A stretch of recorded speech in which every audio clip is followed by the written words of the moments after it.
What is matter? अब matter क्या है? We have seen all the materials occupy space and have mass. अब हमने अभी तक क्या पढ़ा है कि जितने भी हमने मटेरियल लिए हैं वो जगह भी घेर रहे हैं और उनका कुछ वजन भी होता है. All of them are made up of matter. अब वो किस चीज़ का बने होते हैं हमारा? एक मिनट तुम. ठीक है, तो अब जो भी हमारा मटेरियल है वो जिस चीज़ का बना हुआ है हम उसे मैटर कहते हैं. यानी कि उसके अंदर कोई तो चीज़ होगी, मटेरियल जो बना हुआ है. Anything that occupy space and has mass is matter. ये हमारी मैटर की डेफिनेशन है कि कोई भी चीज़ जो जगह घेर रही है और उसके अंदर वजन है उसको हम मैटर कहते हैं. मैं भी मैटर हूँ, ह्यूमन बीइंग भी एक मैटर है. हमारे अंदर क्या होता है? एटम्स, मॉलिक्यूल्स होते हैं ना. ठीक है, ये बुक है, ये भी एक मैटर है. चेयर है, ये भी एक मैटर है. It includes all substances of which the universe is made up of. इसके अंदर वो सारी चीज़ें आती हैं जिससे हमारा ये पूरा ब्रह्मांड बना हुआ है, पूरा यूनिवर्स बना हुआ है. यानी कि प्लैनेट्स भी मैटर हैं. The bones and flesh of your body, the clothes you wear, the food you eat, the water you drink and the air you breathe are all matter. जो हमारे शरीर में हड्डियां हैं, जो हमारी खाल है, जो हमारे क्लोथ्स है जो हम पहनते हैं, जो हमारे खाना हम खाते हैं, जो पानी हम पीते हैं और जिस हवा में हम सांस ले रहे हैं, ये सब मैटर है. But then what is not matter? फिर कौन सी चीज़ है जो मैटर नहीं है? फीलिंग्स ऑफ लव और sadness do not occupy space and do not have मास.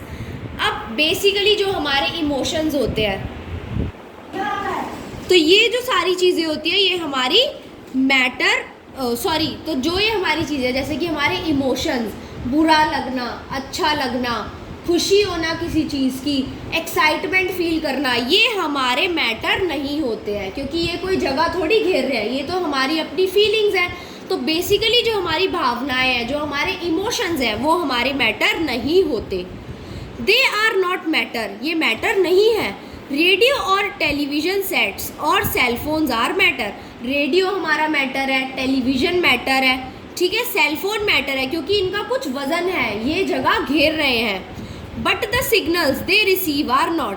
पर जो हमारे फ़ोन में सिग्नल आते हैं वो मैटर नहीं है क्योंकि वो कोई जगह थोड़ी घेर रहे हैं.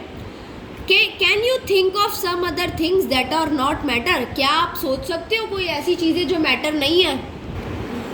What is matter made up of. अब जो हमारा मैटर है वो किस चीज़ का बना होता है? A piece of iron is matter. अब हमारा लोहे का जो टुकड़ा है वो भी मैटर है. If an iron piece is broken what happens. अगर वो हमारा आयरन का पीस टूट जाए तो क्या होगा? It form smaller pieces of iron. उससे क्या होगा? उसी चीज़ के छोटे टुकड़े हो जाएंगे. अगर सपोज मैं अपने मिट्टी के बर्तन को ज़मीन पे फेंकूँ, वो टूट गया, तो उसके जो पीसीज होंगे वो रहेंगे तो मिट्टी के ही ना, वो चेंज थोड़ी हो जाएंगे. तो सेम यही चीज़ आयरन के लिए बोली है. If we continue breaking this piece of iron it becomes smaller and smaller. और अगर हम उस आयरन के पीस को और तोड़ते रहेंगे तो क्या होगा? वो छोटे से छोटा होता जाएगा. But this must end somewhere. और ये कहीं ना कहीं ख़त्म भी होगा. It should be possible to get the smallest piece of iron that can not be broken any further. और ये चीज़ पॉसिबल है कि एक टाइम ऐसा आएगा कि आयरन का इतना छोटा पार्ट होगा कि हम उसको उससे ज़्यादा तोड़ ही नहीं पाएंगे. John Dalton, a scientist of the 19th century, named this smallest piece of iron the iron atom. अब जो जॉन डेल्टन है, साइंटिस्ट है, अब वो जो पीस है, जो सबसे छोटा पीस हमारा बच गया, जिसको हम ना तोड़ सकते ना कुछ कर सकते, उसको उन्होंने क्या नाम दिया? Atom. The smallest piece of gold is a gold atom. अब गोल्ड का जो सबसे छोटा टुकड़ा होगा, सबसे माइन्यूट पार्टिकल होगा, जिसको हम कुछ नहीं कर सकते, तोड़ भी नहीं सकते, वो होगा gold atom. Atoms are so small that they can not be seen even by the most powerful microscope. Atoms इतने ज़्यादा छोटे हैं कि हम माइक्रोस्कोप की मदद से भी उन्हें नहीं देख सकते. अब कुछ चीज़ें तो होते हैं जिनको हम माइक्रोस्कोप से देख सकते हैं, लेकिन अब ये जो एटम है ये इतना ज़्यादा छोटा है कि इसको हम माइक्रोस्कोप की मदद से भी नहीं देख पाएंगे. Approximately 40 lakh gold atoms placed end to end to form a line of only 1 mm long. अब इन्होंने कितनी अच्छी बात बताई है कि हमने एटम्स के, गोल्ड एटम्स के 40 लाख पीसीस जो थे उनको कलेक्ट कर कर एक लाइन बनाई जो सिर्फ हमारी 1 mm लॉन्ग हुई। The smallest particle of the gold and iron is the atom. अब वही जो सबसे छोटा पार्टिकल हमारा गोल्ड और आयरन का हुआ उसे हम एटम बोलेंगे। But the smallest particle of water is not a water atom. पर पानी का जो सबसे छोटा पार्टिकल होगा उसको हम एटम नहीं बोलेंगे। अब क्यों? Why? This is because water is made up of 2 different kinds of atoms, the atoms of hydrogen and atoms of oxygen। अब ऐसा क्यों है? हमारे पानी को हम क्या बोलते हैं? H2O बोलते हैं केमिकल फॉर्मूला में। तो ये हमारा 2 चीज़ों से बना हुआ है, हाइड्रोजन से और ऑक्सीजन से, यानी कि इसके अंदर 2 अलग अलग एटम्स है। The smallest particle of the water contains 2 atoms of hydrogen and 1 atom of oxygen. अब जो हमारा वाटर का सबसे छोटा पार्टिकल बचेगा उसके अंदर जो है हमारा 2 atoms होंगे हाइड्रोजन के और 1 atom होगा ऑक्सीजन का। यहाँ पे H2 है ना, तो 2 मतलब कि 2 पार्टिकल्स और यहाँ पे कुछ नहीं है तो यानी कि 1 है, तो यानी कि ऑक्सीजन का 1 particle. These form 1 molecule of water। अब 2 एटम मिलकर हमारा क्या बना रहे हैं? मॉलिक्यूल। तो यानी कि H2O हमारा मॉलिक्यूल है और इसके जो एटम है वो क्या हो गया? हाइड्रोजन और ऑक्सीजन। तो इन्होंने मिलकर क्या बनाया? पूरा वाटर, मॉलिक्यूल ऑफ वाटर। हो गया आपको क्लियर? हमारी 4 टर्म्स हैं, एटम, मॉलिक्यूल, एलिमेंट्स और कंपाउंड्स। ठीक है, अब ये बड़ी क्लासेस में आप पढ़ोगे सिंबल्स भी होते हैं, राइट? जैसे हम लेते हैं ना, ऑक्सीजन को हम सिर्फ O लिखते हैं, हाइड्रोजन को हम सिर्फ H लिखते हैं, राइट? और अगर आप सोडियम ले तो वो Na होता है। तो जब ये एक ही हम पार्टिकल लेते हैं ना, स्मॉलेस्ट पार्टिकल, तो इसको हम कहते हैं एटम। ओके, जो मैटर का सबसे स्मॉलेस्ट पार्टिकल होता है उसको हम कहते हैं atom. All matters are made up of atom. अब क्या होता है कि कुछ एटम तो इंडिपेंडेंटली एग्जिस्ट करते हैं अपने आप ही, जैसे गोल्ड, ठीक है, वो Au होता है तो वो आपको Au ही मिलेगा। लेकिन कुछ ऐसे होते हैं जो रिएक्टिव होते हैं, वो इंडिपेंडेंटली एग्जिस्ट नहीं करते, वो किसी के साथ कंबाइन होते हैं, मतलब वो अकेले रह ही नहीं सकते, उनको कोई साथी चाहिए। जैसे कि O अकेला नहीं मिलेगा, आपको O2 मिलेगा, O2 गैस, ऑक्सीजन जो हम सांस लेते हैं। तो जब ये एक एटम कंबाइन होते हैं ना, चाहे सेम टाइप के हो चाहे अलग टाइप के हो, O2 जो हम सांस लेते हैं उसमें सिर्फ ऑक्सीजन के ही एटम है, सेम टाइप है। तो जिसमें सेम टाइप के होते हैं ना एटम, ये कंबाइन होके बनाते हैं मॉलिक्यूल। चाहे सेम टाइप के कंबाइन होके बनाए चाहे अलग अलग टाइप के कंबाइन होके बनाए एटम्स, बनता है मॉलिक्यूल ऑफ वाटर है। तो वाटर का क्या फॉर्मूला होता है? H2O, यानी उसमें 2 एटम होते हैं हाइड्रोजन के और 1 एटम होता है ऑक्सीजन का।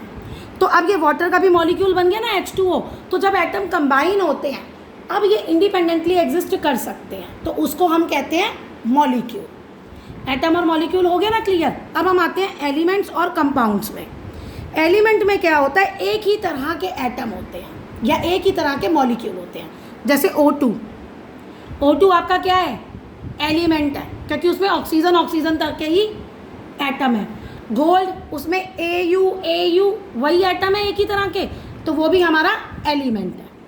लेकिन कंपाउंड में अलग होते हैं, डिफरेंट टाइप्स ऑफ एटम होते हैं जो मॉलिक्यूल बनाते हैं।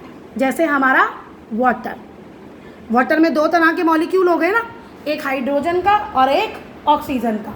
तो जब एक मॉलिक्यूल में different types of atom present हो तो वो बनाता है कंपाउंड। और जब एक ही तरह के एटम प्रेजेंट हो, ठीक है, जिस मैटर में, उसको हम कहते हैं एलिमेंट। तो यहाँ आपके भैया iron, gold, hydrogen, oxygen, whose smallest particles are atom. जिनके स्मॉलेस्ट पार्टिकल्स क्या है? एटम, उनको हम कहते हैं एलिमेंट्स। जबकि ये सही डिफाइन नहीं है। Substance such as water which are made up of 2 और मोर एलिमेंट्स। अब वाटर जो 2 या 2 से ज़्यादा एलिमेंट्स, या आप यहाँ पे लिख सकते हो कि 2 या डिफरेंट टाइप्स ऑफ एटम्स से बना है, तो उसको हम कहते हैं कंपाउंड। तो स्मॉलेस्ट पार्टिकल्स जो होते हैं कंपाउंड के वो मॉलिक्यूल है। And smallest particle of an element is can be atom और मॉलिक्यूल। एलिमेंट्स में एटम भी हो सकते हैं और मॉलिक्यूल भी हो सकता है, लेकिन जो मॉलिक्यूल होगा उसमें एक ही काइंड ऑफ एटम प्रेजेंट होंगे। तो अब ये इन्होंने हमारे यहाँ पे एक टेबल दी हुई है, हम देखते हैं इसमें क्या है। Some common compound and their composition. अब इन्होंने यहाँ पे हमें कंपाउंड दिया हुआ है और उनकी कॉम्पोजिशन, यानी कि वो कंपाउंड किन चीज़ों को मिलाकर बनाए या किन एलिमेंट्स को मिलाकर बनाए। तो सबसे पहला इन्होंने दिया वाटर। पीछे अभी हमने एग्जाम्पल भी लिया था H2O। तो H क्या बताया था? हाइड्रोजन। तो हाइड्रोजन और दूसरा क्या हो गया? ऑक्सीजन। तो ये हाइड्रोजन और ऑक्सीजन को मिला के बनता है। नेक्स्ट आता है कॉमन सॉल्ट। ये किस चीज़ का बना है? सोडियम और क्लोरीन का बना है। नेक्स्ट आता है हमारा शुगर। अब शुगर किससे बना होता है? कार्बन का, हाइड्रोजन का, ऑक्सीजन का। कार्बन को हम C से डिनोट करते हैं, हाइड्रोजन H से हो गया, ऑक्सीजन O से हो गया।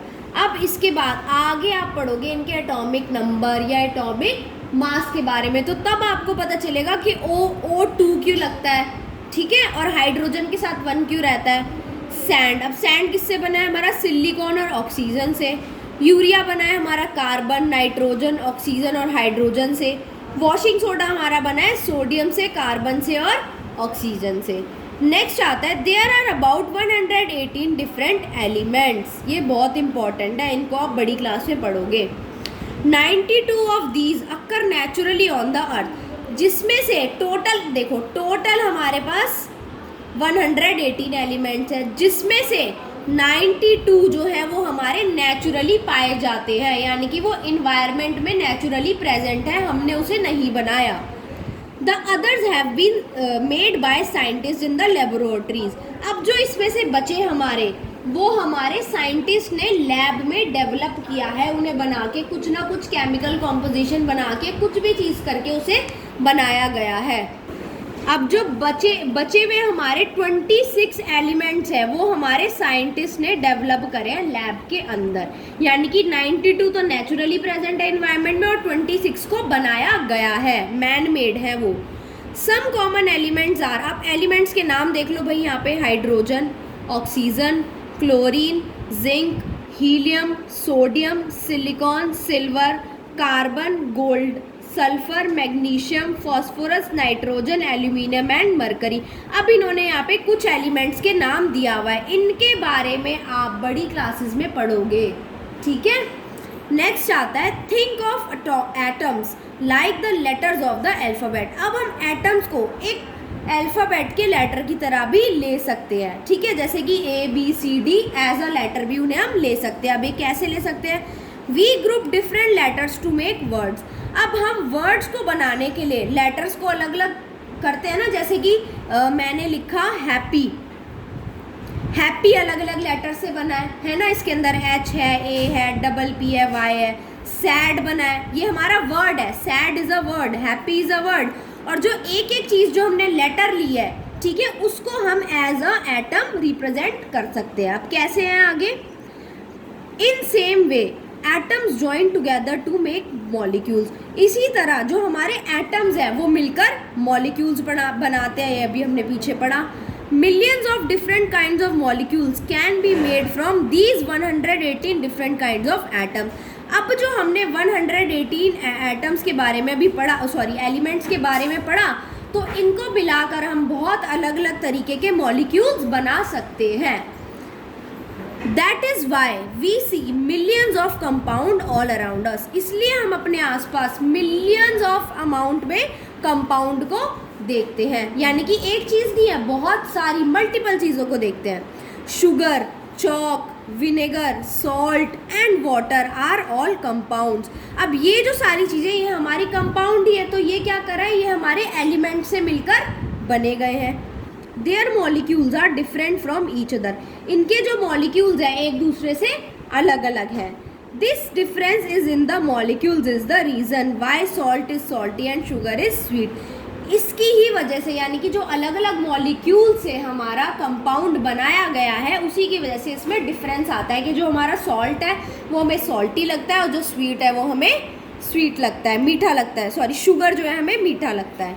It is fascinating to see the atoms of two gases, hydrogen and oxygen, can combine to form water which is a liquid. और ये कितनी अद्भुत बात है कि हम एटम्स को देख सकते हैं कि वो कंबाइन करके कैसे एक मॉलिक्यूल को या एक कंपाउंड को बना रहे हैं. जैसे कि हाइड्रोजन और ऑक्सीजन ने मिलके क्या बनाया, लिक्विड बनाया. पानी लिक्विड होता है ना. Again, atoms of two poisonous substances, sodium and chlorine, can combine to form salt, a compound we eat every day. इसी तरीके से हमने दो पॉइजनस यानी कि दो ऐसी चीज़ों को मिलाया जिससे मिलकर हमारा नमक बना. तो सोडियम होता है हमारा Na, उसको हम Na से डिनोट करते हैं. क्लोरीन होता है हमारा Cl. तो हम इसको बनाते हैं. इन दोनों जब ये दोनों चीज़ें मिलेंगी तो ये मिलकर हमारा सॉल्ट बनाएंगी जिसको हम डेली खाते हैं.